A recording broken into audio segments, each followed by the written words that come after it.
ہماری ریاست کرناٹک کے امیر شریعت حضرت مولانا صغیر احمد خان صاحب رشادی رحمہ اللہ ہمارے بیچ میں نہیں رہے اور اپنے مولائے حقیقی سے جا ملے۔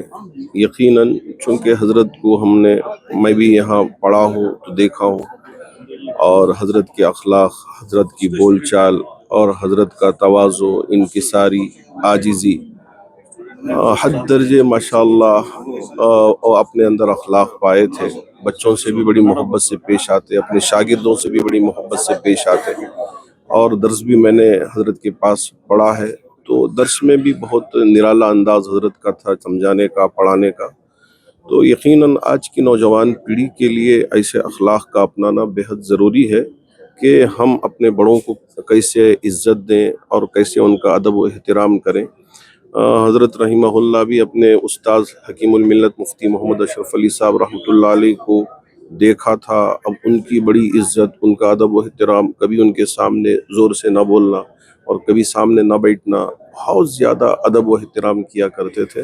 میں نے خود اپنی آنکھوں سے دیکھا ہے، اور اللہ رب ذوالجلال نے اسی ادب کی وجہ سے آپ کو دارالعلوم سبیل الرشاد کا محتمم بھی بنایا، اور ساتھ ساتھ امیر شریعت کرناٹک بھی اللہ نے آپ کو ذمہ داری دی، اور مختصر سی علالت کے بعد وہ دنیا سے رخصت ہوئے۔ اللہ حضرت کی بھرپور مغفرت فرمائے۔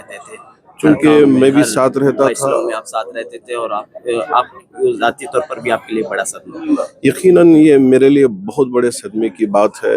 یوں سمجھیے کہ ہم یتیم ہو گئے ہیں، اور ہمارے باپ کا اس وقت دنیا سے پردہ کر جانا، ایسا احساس ہو رہا ہے۔